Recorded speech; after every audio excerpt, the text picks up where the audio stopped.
किसान साथियों नमस्कार। डीपीएस फार्मिंग यूट्यूब चैनल में आपका स्वागत है। किसान भाइयों, अगर सब्जी वाली फसलों की आप खेती करते हैं या कोई भी क्रॉप उगाते हैं तो उनमें जो सबसे क्रिटिकल स्टेज वाली जो हमारी स्टेज होती है, यानी कि सबसे इंपॉर्टेंट स्टेज होती है, अवस्था होती है हमारी फसल के अंदर, जो एक बेहतर उत्पादन हमें दिला सकती है, वो है हमारी फ्लोवरिंग स्टेज। फ्लोवरिंग स्टेज बहुत ज्यादा इंपॉर्टेंट होती है क्योंकि देखिए इस स्टेज में फ्लोवर सेट होते हैं, यानी कि फूल बनते हैं, उनमें पोलेन रिलीज होता है, उसके बाद पॉलिनेशन होता है और फिर फ्रूट सेट होता है, यानी कि फिर फल बनते हैं। तो ये स्टेज बहुत इंपॉर्टेंट स्टेज होती है। तो इस स्टेज में अगर हम छोटी सी भी गलती कर दें तो हमें उत्पादन में एक बड़ा लॉस देखने को मिल सकता है, क्योंकि हमारे जो फूल हैं कम बनेंगे, फ्लावर ड्रॉप हमें देखने को मिल सकता है, फ्रूट्स है वो फ्रूट में कम कन्वर्ट होंगे, जिससे उत्पादन हमें कम देखने को मिलेगा। तो इस स्टेज में हमें क्या ध्यान रखना चाहिए, इस स्टेज में कौन सा फर्टिलाइजर हमें स्प्रे में देना चाहिए, क्यों देना चाहिए, इस वीडियो में बात करेंगे। वीडियो काफी इंफॉर्मेटिव होगा। वीडियो अच्छा लगे तो लाइक शेयर एंड सब्सक्राइब करना बिल्कुल ना भूलें। देखिए, आप किसी भी फसल की खेती करते हैं, टमाटर की, मिर्ची की, खरबूजा, तरबूजा, खीरा, ककड़ी, कोई भी क्रॉप है, इन सब में फ्लावरिंग स्टेज बहुत इंपॉर्टेंट होती है। तो देखिए इस स्टेज में हमें क्या क्या ध्यान रखना चाहिए। सबसे पहले देखिए, जो हमारी खरबूजे की फसल होती है, हमारी तरबूजे की फसल होती है, खीरे की फसल होती है, इनमें तो और भी ज्यादा हमें ध्यान रखना चाहिए, क्योंकि इनमें फीमेल फ्लावर अलग होते हैं, मेल फ्लावर अलग होते हैं। तो पोलिनेशन अगर सही से नहीं होगा फीमेल और जो हमारे मेल फ्लावर के बीच में, तो फिर हमें उत्पादन अच्छा नहीं देखने को मिलेगा, हमारा फ्रूट सेट नहीं होगा। तो देखिए, सबसे पहले हम बात करेंगे कि इस स्टेज में आपको कौन सा बेहतर फर्टिलाइजर आप देख सकते हैं, और किन किन बातों का और भी ध्यान आपको रखना चाहिए, जिससे ज्यादा से ज्यादा फूल आए, ज्यादा से ज्यादा फ्रूट में सेट हो, यानी कि फलों में कन्वर्ट हो। तो सबसे पहले हमें जो फर्टिलाइजर देना चाहिए उसमें हमें लेना है, एक तो हमें बोरोन लेना है। बोरोन आप सब जानते हैं इस स्टेज के लिए बहुत ज्यादा जरूरी होता है। बोरोन लेना है, वो लेना है जो सॉल्यूबोर के नाम से आता है, 1 ग्राम पर लीटर के हिसाब से हमें मिक्स करना है। साथ में हमें ऐड करना है कैल्शियम नाइट्रेट। कैल्शियम नाइट्रेट भी इस स्टेज के लिए बहुत जरूरी होता है। कैल्शियम नाइट्रेट हम लेंगे 2 ग्राम पर लीटर के हिसाब से हम कैल्शियम नाइट्रेट मिक्स करेंगे। साथ में हम लेंगे अमीनो एसिड, अमीनो एसिड लेंगे 1 ml पर लीटर के हिसाब से। इन तीनों का कॉम्बिनेशन तैयार करके हम फ्लोवरिंग स्टेज में स्प्रे कर देंगे, और वो भी स्प्रे हमें करना है शाम के समय।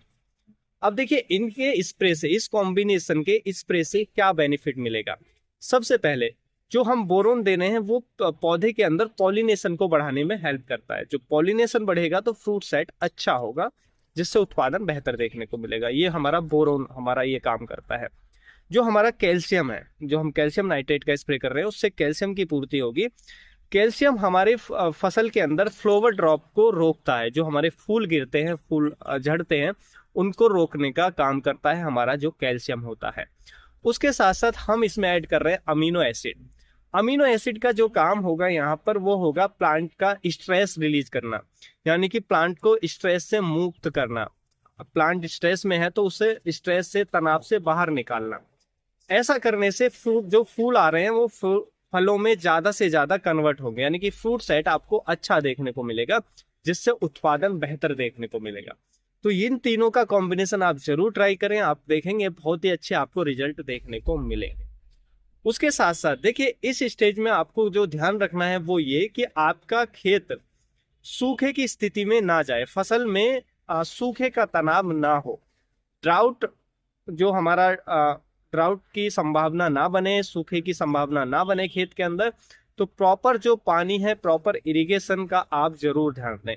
इस समय नमी की कमी नहीं रहनी चाहिए, क्योंकि अगर पौधा स्ट्रेस में जाएगा, नमी की कमी हो जाएगी, फ्लावर ड्रॉप होगा, फ्रूट सेट में कन्वर्ट बिल्कुल नहीं होगा, तो बहुत उत्पादन में आपको लॉस देखने को मिलेगा। तो ये चीज बहुत जरूरी ध्यान रखनी है। उसके बाद आप अगर और भी बेहतर रिजल्ट चाहते हैं तो जो आपने पहला स्प्रे लिया उसके 4 से 5 दिन बाद एक हमें बायोवीटा जो हमारा आता है वो भी 2 ml पर लीटर के हिसाब से और स्प्रे कर सकते हैं। तो ये भी काफी अच्छा रिजल्ट दिखाता है, फ्लावर को बढ़ाने में हेल्प करेगा, प्लांट को तनाव से निकालने में हेल्प करेगा, पौधे की हेल्दी ग्रोथ में हेल्प करेगा। तो ये भी काफी अच्छे रिजल्ट इसके देखने को मिलते हैं। उसके साथ साथ देखिए, आपको ध्यान रखना है कि हमारी फसल पर किसी भी रस चूसक कीट का अटैक ना हो। अटैक है तो हमें स्प्रे जरूर लेना चाहिए। जैसे कि सबसे ज्यादा नुकसान पहुंचाएंगे आपके रस चूसने वाले कीट, जिसमें थ्रिप्स हो सकता है, व्हाइट फ्लाई हो सकता है, एफिड्स हो सकता है, जेसिड्स हो सकता है। अगर इन कीटों का अटैक है तो फ्लावर ड्रॉप आपका बढ़ेगा, फूल ज्यादा झड़ेंगे, जिससे उत्पादन में लॉस होगा। तो इसलिए हमें क्या करना है कि उसको कंट्रोल करना है। रिलेटेड इंसेक्टिसाइड से को स्प्रे करके हमें कीट को कंट्रोल करना है।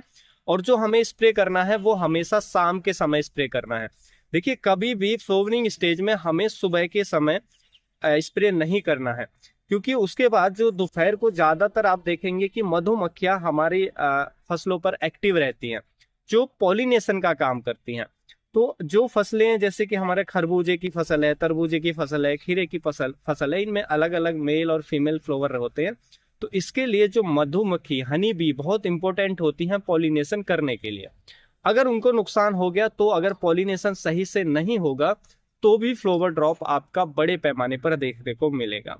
तो इसलिए जरूरी है कि आप जरूर ध्यान रखें कि कोई भी कीट का अटैक ना हो, और स्प्रे जो करें हमेशा शाम के समय स्प्रे करें, जिससे मधुमक्खियों को नुकसान नहीं होगा। शाम को अगर स्प्रे करेंगे मधुमक्खियों को नुकसान नहीं होगा, तो जिससे पॉलिनेशन भी अच्छा हमें देखने को मिलेगा। उसके साथ साथ आपको ध्यान रखना है कि स्प्रे तभी करना है, यानी कि कोई भी कीटनाशक का, कोई भी फफूंदीनाशक का स्प्रे तभी करना है जब करना जरूरी हो। इस समय प्रिवेंटिव में स्प्रे बिल्कुल भी ना लें। प्रिवेंटिव स्प्रे आपको नुकसान करेगा। देखिए, कीट आने के बाद स्प्रे लेना जरूरी है, क्योंकि अगर उसको कंट्रोल नहीं करेंगे तो वैसे भी फ्लावर ड्रॉप होगा और बड़े पैमाने पर नुकसान होगा हमारी फसल के अंदर। लेकिन वो हमेशा शाम को स्प्रे करना चाहिए। लेकिन प्रिवेंटिव में इस समय स्प्रे बिल्कुल नहीं करना चाहिए। प्रिवेंटिव में किसी इंसेक्टिसाइड का स्प्रे आप बिल्कुल ना करें, फंजीसाइड का स्प्रे आप बिल्कुल ना करें, क्योंकि ये हमारे पॉलिनेटर्स को नुकसान करते हैं, जिससे फ्लावर ड्रॉप हमें देखने को मिल सकता है। तो जो फ्लावरिंग स्टेज है उनमें इन चीजों का ध्यान रखना बहुत जरूरी है, तभी आप एक अच्छा उत्पादन ले सकते हैं। उसके साथ साथ देखिए, इस स्टेज में यूरिया हमें देना चाहिए, यानी कि नाइट्रोजन देना चाहिए, लेकिन ज्यादा नहीं देना चाहिए। देखिए, जो वेजिटेबल्स क्रॉप होती है उनमें कंटिन्यू हमें जो नाइट्रोजन वो देनी चाहिए, लेकिन बाद में फ्लावरिंग स्टेज के बाद या फ्लावरिंग स्टेज में उसकी जो मात्रा है कम कर देनी चाहिए। अगर इस समय नाइट्रोजन हैवी हो जाती है, यानी कि जरूरत से ज्यादा नाइट्रोजन इस समय होती है फ्लावरिंग स्टेज में, तो भी हमारा फ्लावर ड्रॉप देखने को मिलता है, जिससे हमें एक बड़ा उत्पादन में लॉस देखने को मिलता है। तो इस समय हमारा जो नाइट्रोजन फर्टिलाइजर है उनको थोड़ा बैलेंस तरीके से दें, जरूरत से ज्यादा बिल्कुल भी ना दें।